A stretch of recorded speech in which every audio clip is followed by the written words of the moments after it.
Hey, good morning to everybody. Happy Sunday. It's Daryl here. It's 4 a.m. bright and early here in Connecticut on the East Coast. I want to talk not necessarily about Rush Limbaugh this morning, but what caught my eye this morning was Donald Trump. I watched the clip of him giving the Medal of Freedom to Rush Limbaugh, bestowing the Medal of Freedom on Rush Limbaugh, and him and Donald Trump calling him a great American and planting seeds of freedom for generations. And then I want to talk about Rob DeSantis wanting to fly the American flag, this great American flag that people like him got all over Colin Kaepernick, because Colin Kaepernick wanted just to take a knee.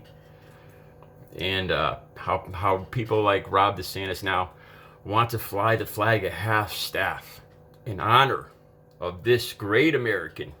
So over here we have Colin Kaepernick, a traitor, an SOB that took a knee, dishonoring that great American flag. And over here we have Rush Limbaugh, the great American. We're going to fly that flag at half-staff to honor this great American. So, I was thinking about all this. All right. Now, for the last 2 or 3 hours, I'm going to tell you guys, I've never listened to 5 minutes of Rush's show. I'm obviously not a fan. I get a gist of what he's about. Now, I was trying, for the last 2 hours, I was trying to figure out how I want to put in words the emptiness that I feel when I listen to Rush Limbaugh. To me, the word that came to me was scarcity and abundance. You can either go with one of these two things, generosity or envy and greed. There's always these two different ways to go. And I was trying to think about how to put this into words. It reminded me of, I've told you guys this story before, back in 2015. I was just getting into politics, and I came across two guys I graduated with. They weren't very popular. They were kind of goofy, overweight. Two of these guys, they were Trump supporters. And I was almost thinking about going along with them. I wasn't sure who to support yet. At this point, I wasn't quite sure if I was going to go with Donald Trump. Something about him, it was like the bad boy choice. It reminded me of what it reminded me of is when I used drugs. It was that screw it feeling. I'm going to do this because it feels good. And that's what it reminded me of. I've been trying to, for the last 2 hours, I've been trying to think of how am I going to put this into words. I don't know the exact words to describe. It's an empty, hollow feeling. And these two guys, I remember they were talking about African American people in the city next door, and they were blaming everything. They were disparaging African Americans. And I was like, nah, guys, this isn't right. And these two guys responded on Facebook and text, no, it's okay, we can say that now.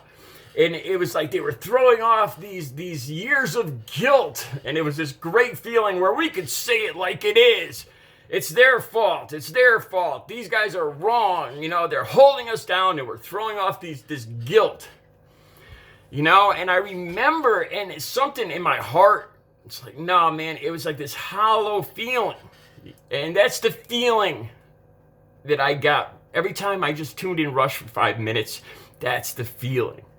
It's a hollow feeling of saying, our fault's over there, the problem's over there, and it's these people, and I'm just trying to grab all the money and the great American dream, and these people are holding me down, and I'm going to say it like it is.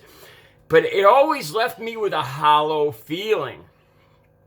And I was trying to figure out how to put it into words for these last 2 hours. And it reminded me of, this is one thing it reminded me of. Back when I first started getting to recovery, we'd sit in, we call them the rooms, NA, AA, 20, 30, 50, 60 people all around in a circle. And I remember when people, I did this for years. I led these groups. I chaired these groups. But at the very beginning, I remember what we'd always hear. I heard it. I did it myself when I first started, and all the newcomers would go through it. You would say, if you were like a drinker, you'd say, well, hey, I just use alcohol. It's legal. I'm not a drug user like these people, like this pothead over here. And then we'd have the guy smoking a little pot and drinking and partying too much. Hey, I'm just having a good time, but I'm not like these cocaine users over here. So then you'd have the cocaine users that go, hey, you know, I might use a little cocaine just to have a little fun, but I'm not like the heroin users over here. And then you'd have the heroin users. Oh no, you'd have the Oxycontin users. Oh, I'm not like the heroin users. At least I just take pills. I'm not like those guys, you know. And it was just, and it went all the way down. This, and every single newcomer did this. And it was an empty, hollow feeling. It was like saying that I'm not to blame. I'm not bad. Look at this guy. This guy's worse. It's all, this is the problem over here. And it was that distraction, you know, and that's the feeling I got from Rush Limbaugh. That none of this is my fault. It's the other guy's fault. And I'm going to, it's this. And then I thought about it. What's that feeling? Because it was a hollow feeling. Like when those guys were telling me it's okay to blame the African American guy. It's the truth, man. And and it was just part of me. There was a little part of me that it would feel good for a second just to say, yeah, you know, it is somebody else's fault. But you know, it was hollow. You know, that it was just a temporary thing.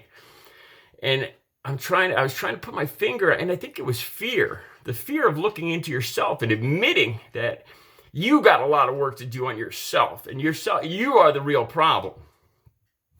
And it doesn't matter what this guy's doing or that guy's doing. It really starts with you.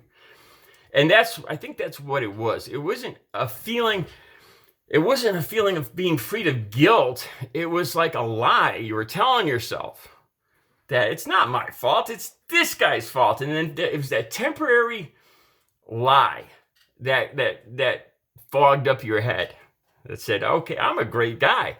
It's this guy's fault over here. I deserve all the money and the best job in the world, and these people are holding me back. It's all their fault.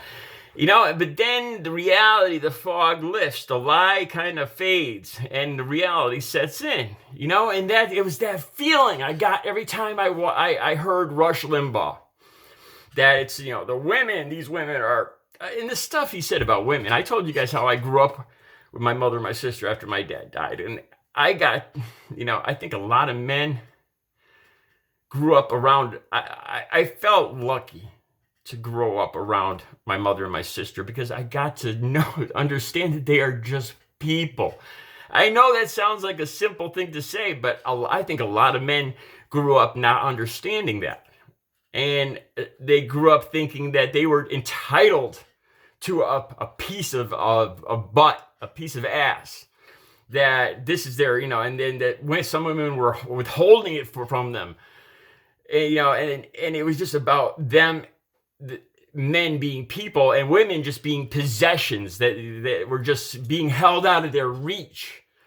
And I couldn't believe that, you know, I felt lucky that I understood reality much better than people like this. And I could be totally wrong here. Maybe I'm misunderstanding Rush. Maybe I'm completely talking on my ass. But that's the feeling I got when I watched Rush. A hollow feeling of scarcity, of really a feeling of fear inside each, you know, and when you look at Rush, when you really take a good look at Rush throughout the years, you could understand why he's saying it's everybody else's fault, you know, because he didn't want to look at himself. And then you hear these other people on the conservative right that this is a great American. This is somebody we should all aspire to. And that's what scares me. Like I said, that feeling back when I was in those rooms, when those newcomers would come in and say, well, it's all these guys' fault. It's not me. I'm just a simple drinker. I'm just, you know, it's legal.